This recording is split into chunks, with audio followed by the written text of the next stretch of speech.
Most people love the idea of doing what they love, but very few are willing to actually put the work in to get there. Today's guest is someone who made that a reality and put in the work from the ground up to build a career while working multiple jobs. And later in this episode, Tau is going to share the moment he realized that this could be more than just a side hustle. Well, welcome, Tau, to the podcast. Hey, how are you? What's going on, everyone? Glad to be here. Okay, so let's just jump straight into it. Who are you?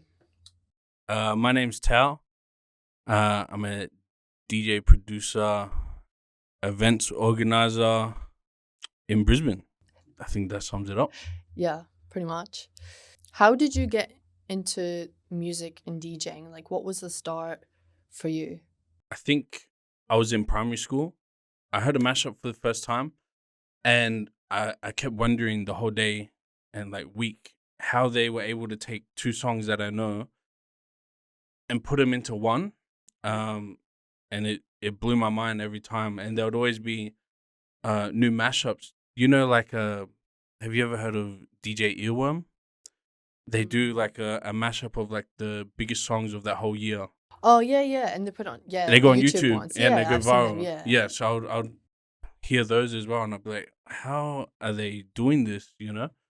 And that piqued my curiosity. A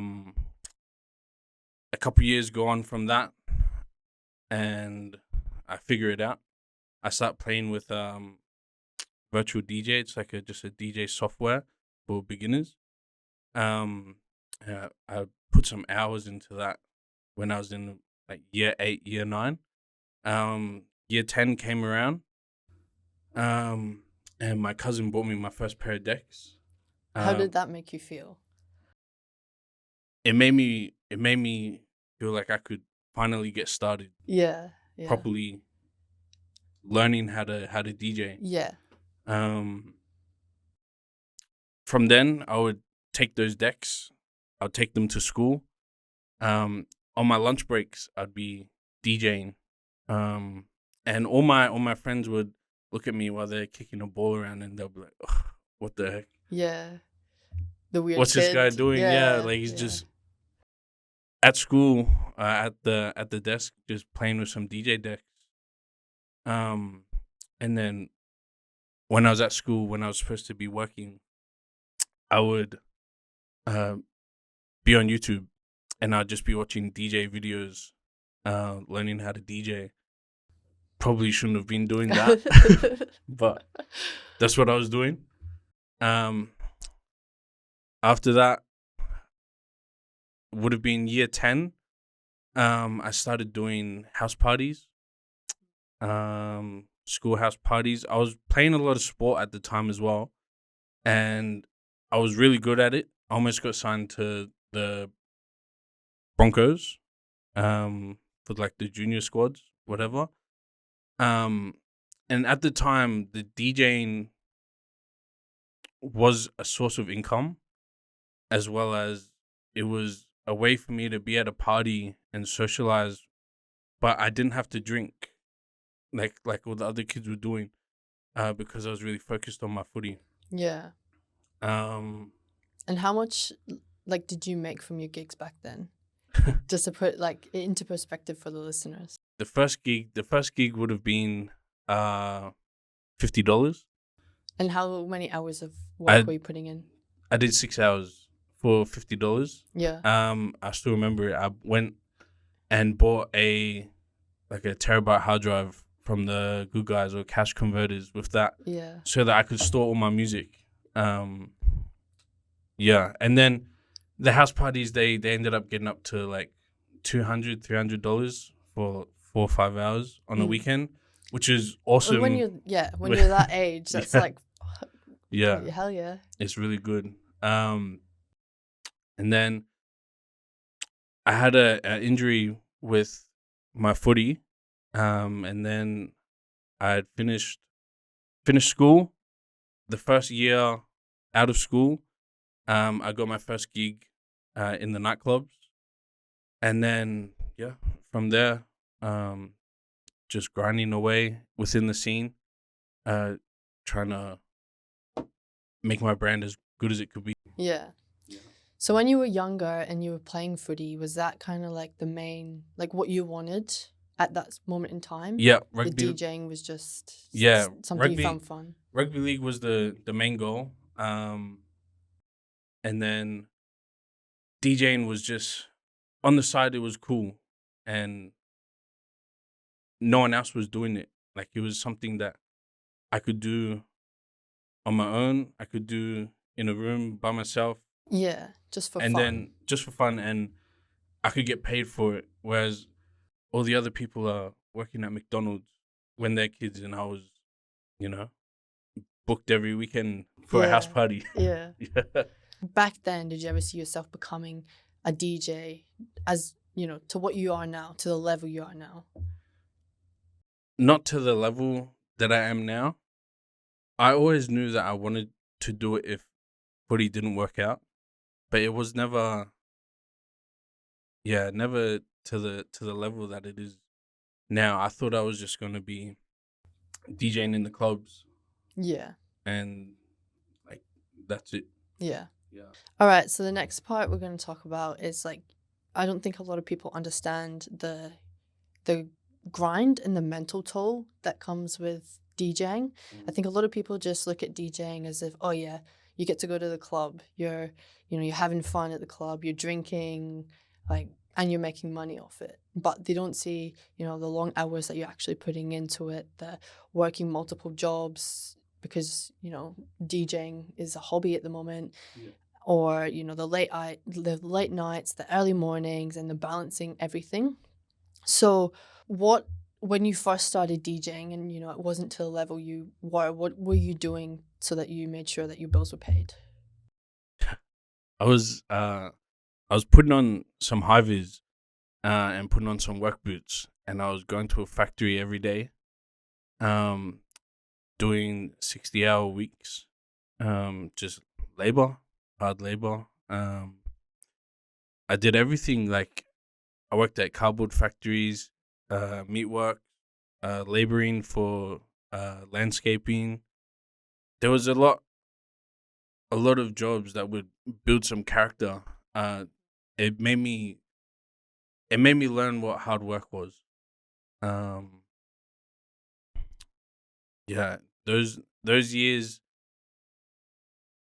I knew I wanted to be a DJ. But the pay is, especially when you're starting off, it's so inconsistent. Yeah. Because you might get booked 3 times a week, and that's not enough to live off. No, yeah. And so when I'd first started leaving high school, I knew that I still wanted to DJ, and so I worked my 60-hour weeks, and on the weekends, I would DJ a house party for like an 18th birthday or 21st, or like an engagement party. I would also DJ the clubs. And that ended up putting another 20 hours on top of my week. Yeah. But to where I needed to go, I needed to be present within the scene. So I needed to keep showing up every day in the club. I needed to keep putting my name out there if I wanted any hopes of it becoming more consistent. I think it wasn't quick. It took a couple years. I know my mom and dad, they loved the idea of me finding something that I like to do, that pour my time into, which was DJing. They didn't like the idea of me doing it as a job. They were the people that saw how inconsistent Yeah. it was, and luckily, like, I was young enough, I could lean on them sometimes when it wasn't working out. Um, we would have so many arguments about, get a real job. This is what I want to do, though. Like, and I think the drive of going through that, it made me want to prove to them, like, I can do this. Yeah. And prove to everyone, like, all this effort isn't for nothing. Yeah. Did that ever have like a strain on you and your parents' relationship? Yeah, I think it did to a degree. Yeah. The bittersweet part is I knew that it was coming from a place of love from them. Yeah. I knew that they wanted the best for me, but I knew what I wanted to do, and I knew that I know that I can do it. Yeah. I just need to figure out how I get to Yeah. that place so that it can, or their worries, they can one day be like, oh, we didn't have to worry, like, Yeah. you know. Yeah. But I don't think I would have gone there without a little push from them. Yeah. Yeah. Well, I think parents always want, their children to succeed. They want them to have, the best job, the best, get the most money, that sort of stuff. So sometimes from their perspective, they're not looking at, what you like or what you love doing. It's more a case of you need to survive. Yeah. And I think that's where, your parents come from, a place of love. Yeah. And they've definitely backed you up until now. Oh, sorry. As you go on, yeah. Yeah, it's one of the best feelings I ever had DJing was having my mum and dad come watch me. Yeah. After all the years. Shout out mum, dad. I love you. Shout out mum, dad. It's like a full 360 moment. Yeah. Having them actually in the room, and I'll be in a packed club. I'm giving them all free drinks, whatever, all the perks of the DJ life. Yeah. And they can see now, like, oh, he's done it. You know? Yeah. And you can see now as well, like, I can see how proud your parents are of you. And, when their friends go, oh my God, like, your son's amazing. Like, that's amazing. And they're like, whoa. And, when you got recognized by one of your mom's friends, but she was in New Zealand, like, yeah, it's crazy. Yeah. They're definitely very proud of you. Okay, so what kept you going when, the progress was slow? Because anything in the creative industry, it's always up and down, up and down. Sometimes, you're generating enough income to live off it, and then some weeks you're going like without any jobs. So when it was slow, like, how did you keep going? How did you know, like, this is gonna happen? So when I was still working all the factory jobs and all of that, the transition to actually make it a constant job with constant income, it took a while. So because I knew that it was inconsistent, I needed to test it for as long as I could before I made the jump. So I would do those 80-hour weeks, but I did it for 2 months. At this one point, I did it for 2 months. And what I was making sure I could do was I was making sure that I could, the first job, the factory job, just make whatever money I was making, like a week's wage. And then the DJing job, I would work. So my normal job was Monday to Friday, and that was like a 4 a.m. start till 2 p.m. in the afternoon. And so what I would do is I'd work Monday to Wednesday, work my Thursday, DJ Thursday night, and sometimes just go straight to work the next day. Do the Friday shift at work, DJ Friday night, sleep Saturday, DJ Saturday night, do a house party, whatever, and then DJ the clubs again, and then DJ on the Sunday. And what I was trying to do was I was trying to make sure that with all the DJing that I had done, can I make the same amount of money as my normal job? Yeah. And I would do that over the 2-month period to see, like, can I make it consistent? Is this, yeah. Because there's good weeks and there's bad weeks, but if I had just done one or 2 good weeks and then jumped over, it could have ended bad. But I just wanted to put in that little bit extra hard work. Let me see, like, okay, now the timing's right to be able to jump over Yeah. and do this full time. Yeah. Now, when you say you were doing your Thursday shift at the Meatworks and then going and DJing the club and then going straight to work, like, what did that look like? Because just for the listeners, so you can put that into perspective a little bit. You know, if you're DJing till 3 a.m. and then you start at 4 a.m., like, you know. Tiredness. I was very, very sleep deprived. But there was something, when I was doing that, there was something about DJing that night, that Thursday night, and being on such a high of, I just did something that I love and I got paid for it. There was something about that transition of finishing that and then going to work. And when I would be at work, I'd be tired, obviously, but I'd be thinking, like, how did I just go from doing what I love to back here? Like, this sucks, you know? And then it just made me want to do it even more because the transition was literally an hour between them. Yeah. And so I'd work my whole shift thinking, oh, stuff this. I can't wait to get out of here. I need to keep pushing. Yeah.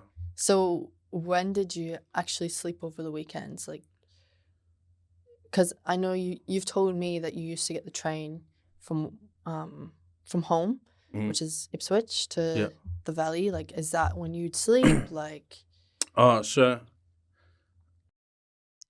during that, like, test period, I'd sleep on, like, a Saturday during the day until maybe like 2 p.m. But after I had made the jump to DJing full time, the sleeping schedule was still non-existent. So I was doing DJing Thursday to Sunday every night. And I'd also picked up a DJ job at Coach King's.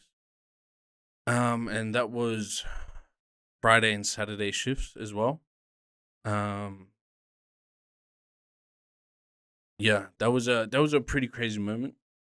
Coach King's was like one of my dream jobs as a kid. So to do that, you know, I made sure I busted my ass to be there every shift because it's something that I really wanted to do as a kid. But in regards to sleep, I would do the Thursday night.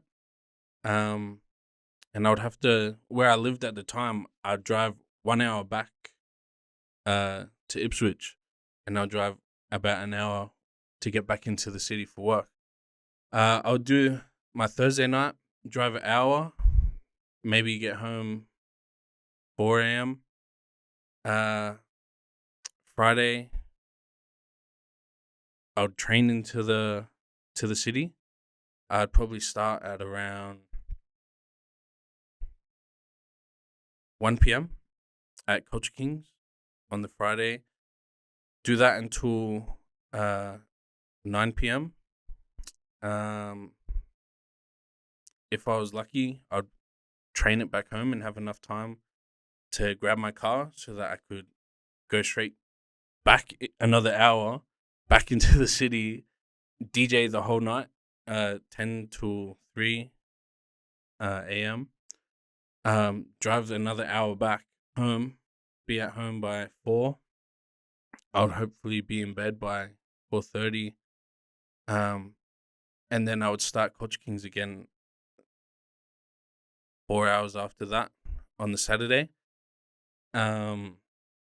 Sleep for my 3-4 hours. Hop back on the train at 8 a.m. train it back into the city. Do a 9 to 5 or a 9 to 6 at Coach King's on the Saturday. Train it back home so I could pick up my car because I wasn't going to be paying for Ubers all the way back out to Ipswich, 1 hour away.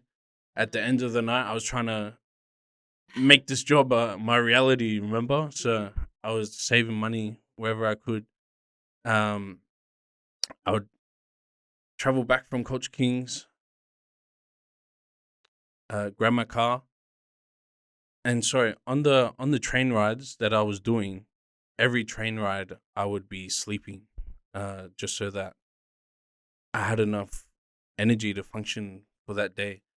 Uh, and yeah, finished on the Saturday, got my car, and maybe I would do a house party again, um, until 9 p.m. 9 p.m. hit, and then I would DJ the clubs 9 till 3 a.m. Back home another hour, and then would have like one set on the Sunday, and then I would sleep. Yeah, it's pretty gnarly. Damn, Yeah. yeah. And I think that's the part that nobody sees. Yeah. Besides your family and partner, like nobody else sees the sacrifices that you make, and working that other job 60 hours just to make DJing a dream. Yeah. And it just kind of makes you wonder the amount of people that, almost get there but quit before the kind of breakthrough.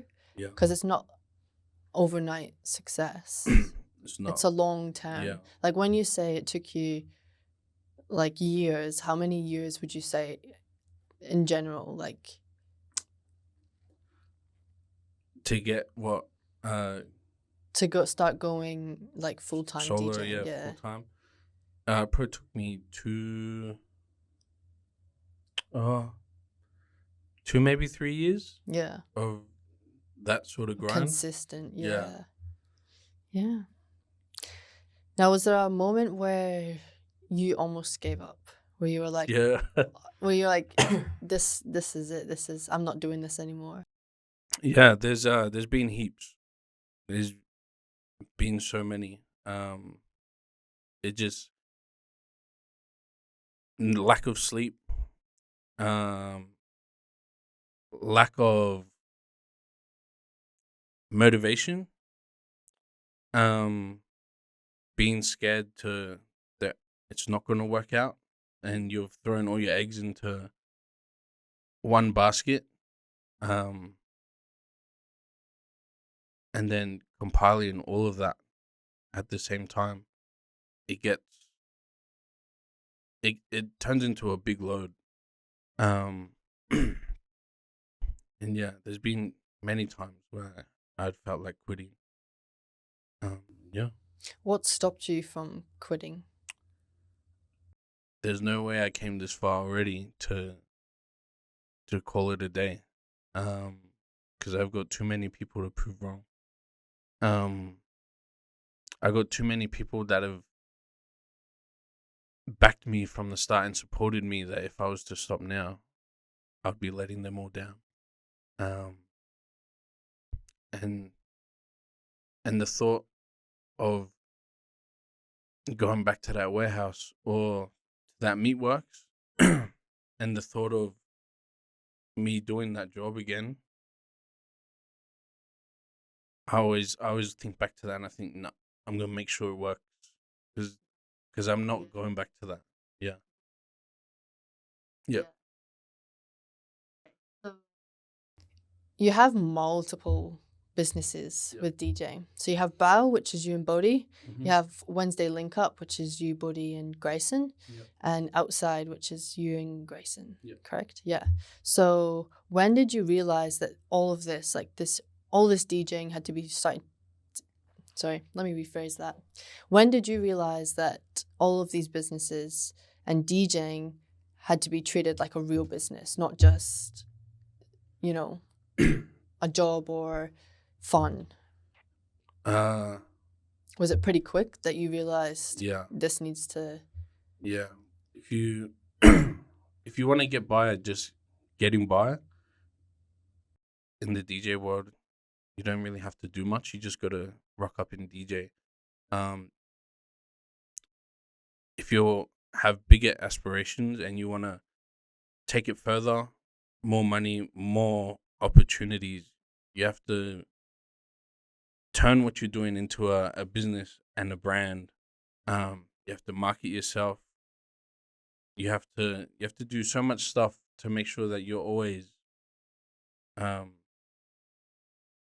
seen valuable for anyone. I could be at a nightclub and there could be a festival organizer there. There could be another club promoter there. There could be an events promoter there. Like, you don't know who's in the club, so every time that you DJ, you have to keep putting your best foot forward, so that those opportunities can come to you. Because the day that you don't feel like putting in the work, you could have just lost a big opportunity that had just walked through the door. And yeah, you're making people want to approach you and want to work with you. Yeah. Yeah. And want to choose you. Yeah. To come DJ. Yeah. Yeah. So what changed in your mindset or in your business when you start to take it seriously? Just that wanting to be more, that just that drive to do better. Because DJing is a very solo thing, essentially. You know, there's always gonna be someone better.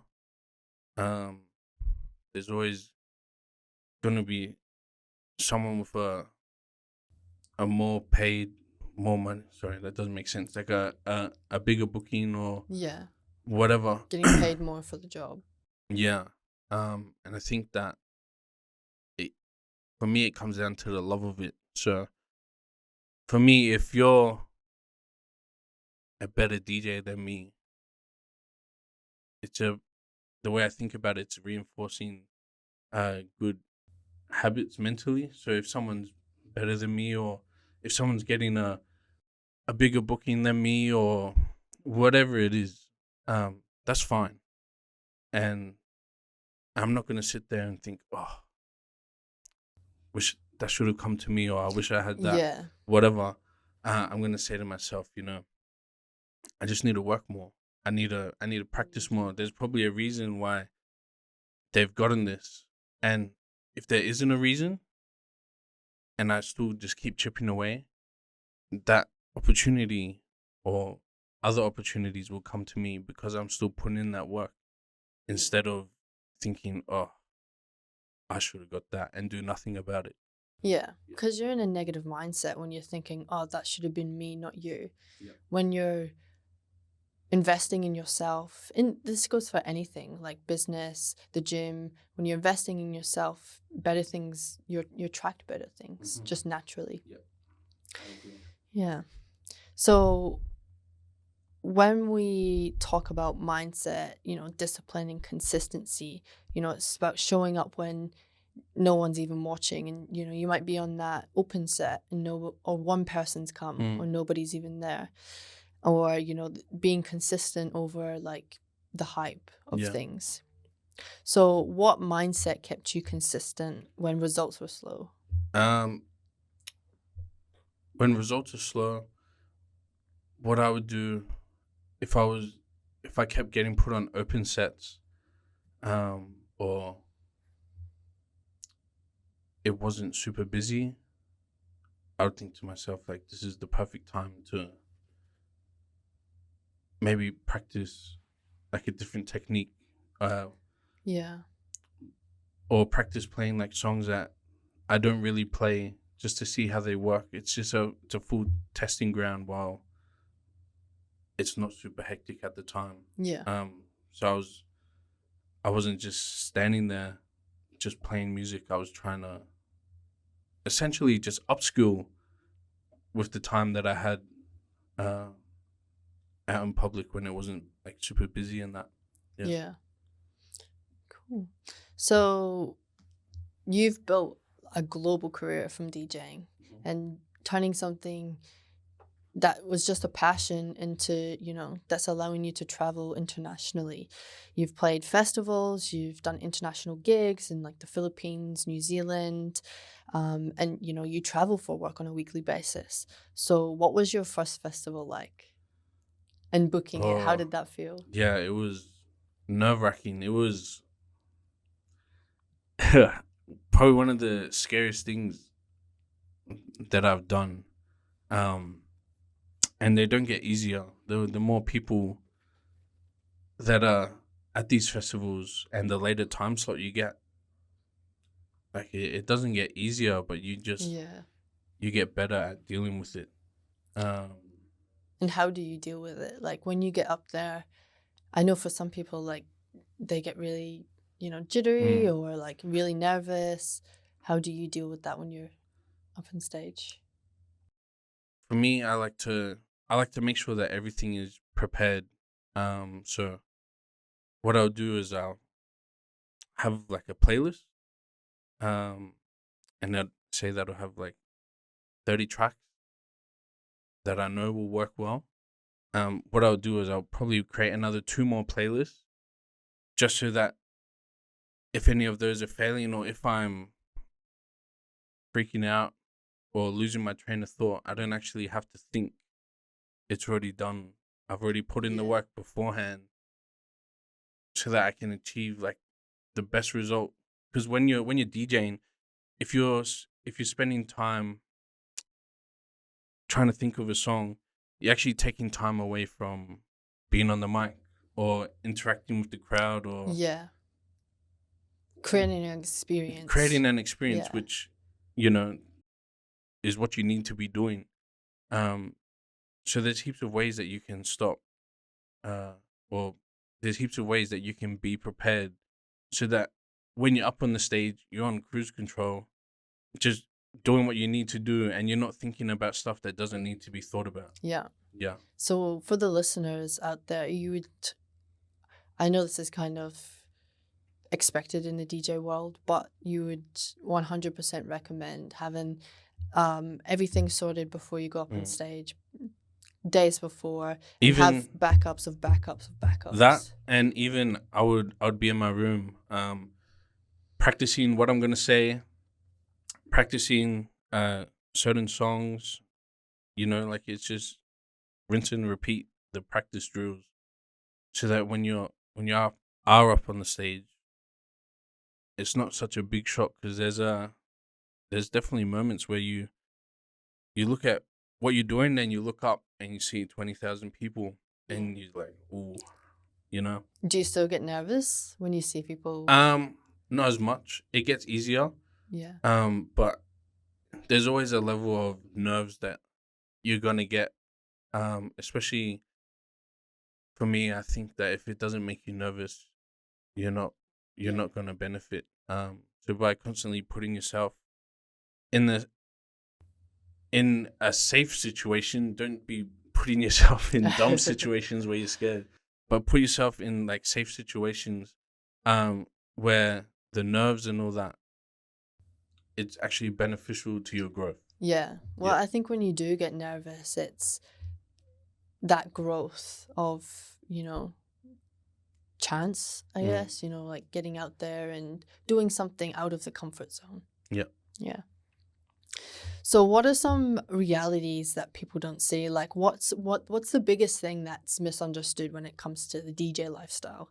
Because I think, you see it with the big massive, DJs that are going to Ibiza and all that. All you see is, girls, you see getting drunk, drugs, travel, like it's really boosted up to be the high life. But from a DJ's perspective, is it like the high life?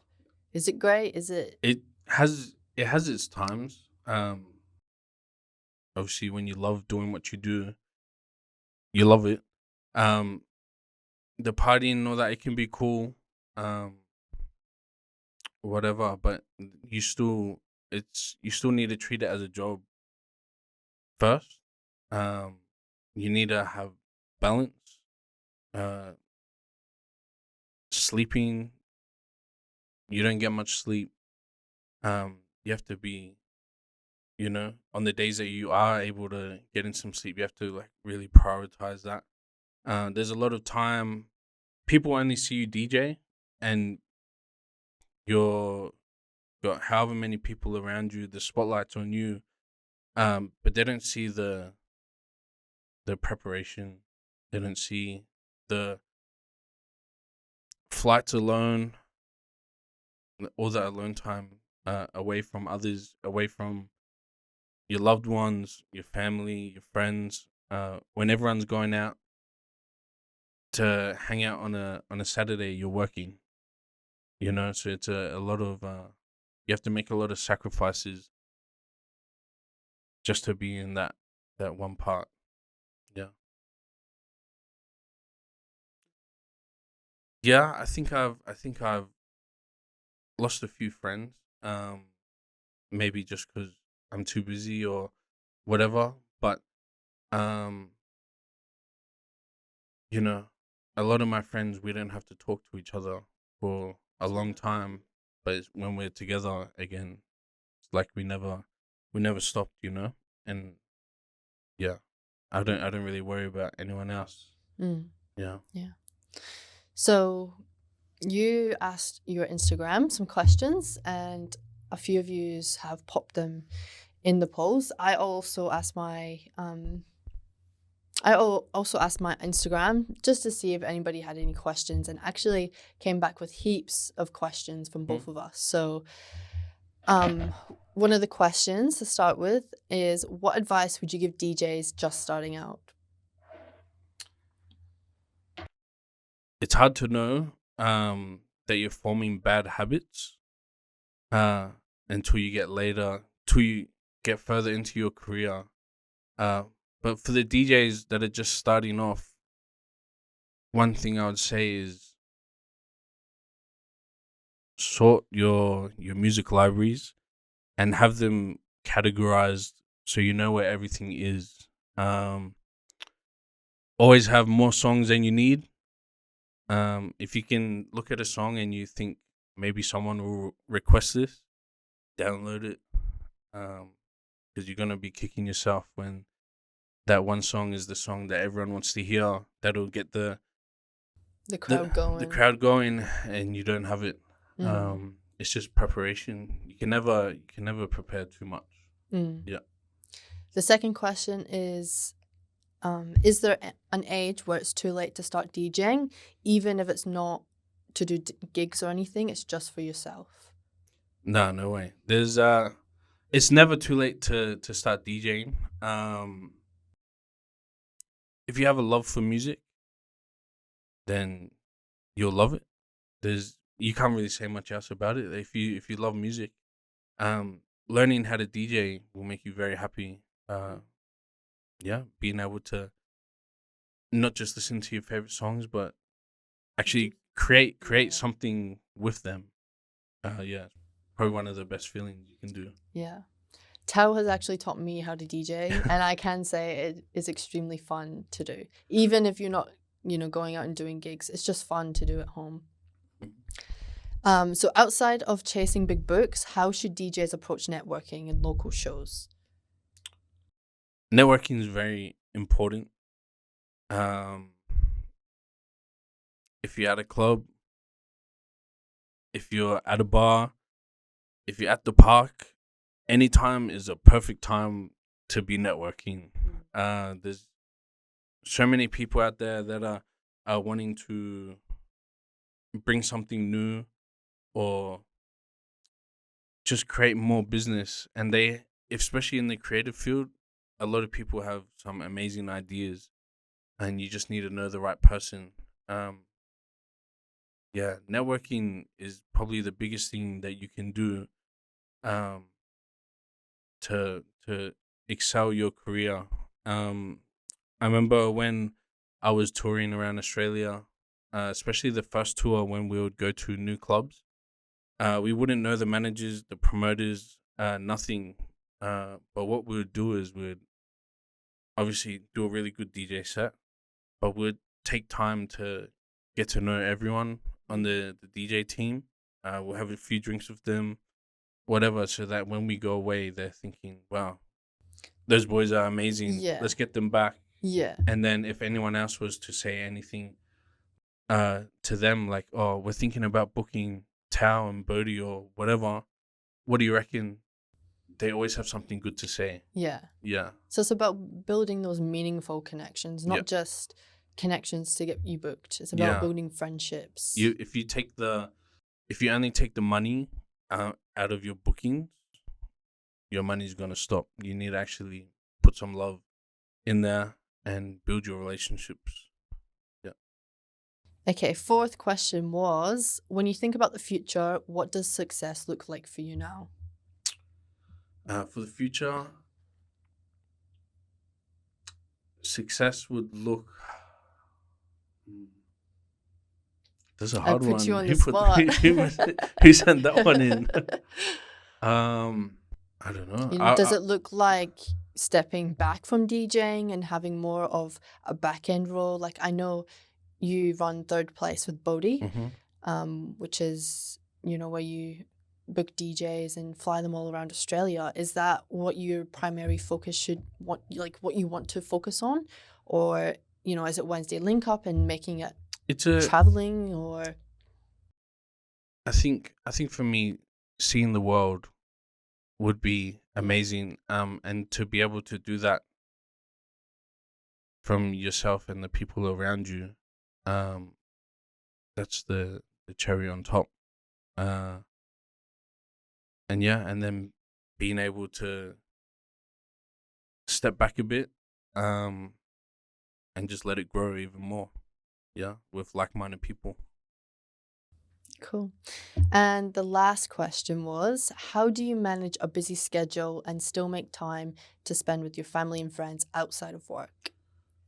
I think this is the biggest question that a lot of people have been wondering. I'm really bad for spending time with friends and family. I know that they can all attest to that. I know that I need to make a bigger effort.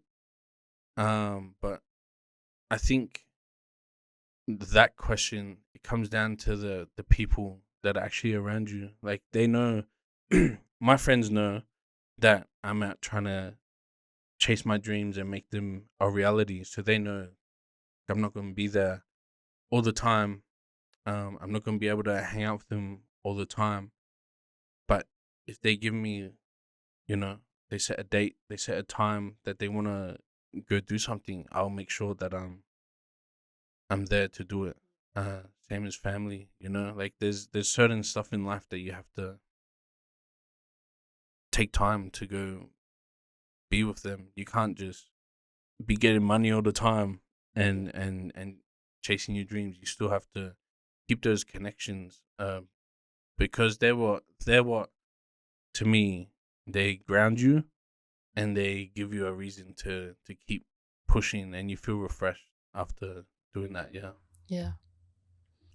Someone said, how did you form a community out of your interest? Like, from the start to now, how have you built a community, through Wednesday Link Up or just through you? The easiest way to build a community naturally, you have to do what you love first. Whether that's music, art, whatever.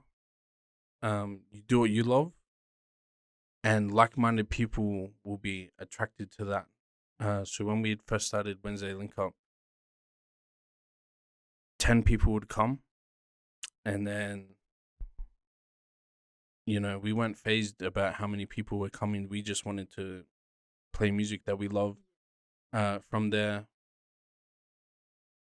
their friends would tell their friends, and people who thought that was cool would come in and just have a couple drinks and listen to the same music that we all grew up listening to. And then it kind of just snowballs. And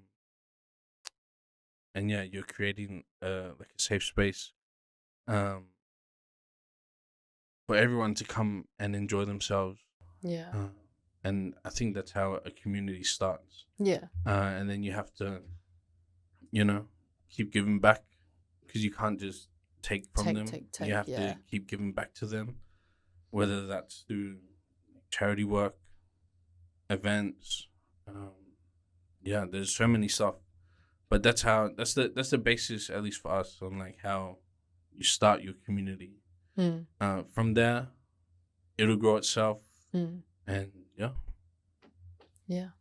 Cool. So for everyone listening right now, and the ones that are listening and working multiple jobs and chasing their dream on the side, what's the one piece of advice that you would give them? Like one piece just to keep going, chase their dreams, even, while they're burnt out, they're tired. Yeah. It would be, don't stop. Keep going. That sounds so cliche, but the day you get your first paycheck of work that you've done yourself, really put some more steam behind you to keep going. And then there'll constantly be stuff that will happen that just gives you a little bit more motivation, because you're not going to get it all at the start, but once you start reaping the benefits slowly, when you look back 5 years from then, you'll see actually how far you've come. And yeah, that's my one bit of advice. Don't stop. Just keep going, because once you get that first paycheck for yourself, you're on the right track. Yeah. Yeah. It's quite powerful though to think about it that way. Yeah. Yeah. Okay, cool. Well, that wraps up all the questions that our Instagram and I have for you today. So can you tell the listeners about where they can find you, whether that's your socials? Yeah. Instagram's Tau TAU __43. On Facebook, the same. SoundCloud. Any events, we run a Wednesday Link Up on Instagram, YouTube, TikTok, everywhere. Yeah. If you see me out in public, come say hello. Yeah. We'll link all of his socials to the businesses, to his personal one, SoundCloud. We'll link everything down below so that you can go and actually have a little look at Tau and understand a bit more about him and follow his journey. Cool. So next week, we're diving into pricing strategies and how pricing shapes perception, positioning, and profitability. So if you want to learn a little bit more about how you can stop competing on price, then this is the episode that you don't want to miss. Thanks, guys. Bye. Bye.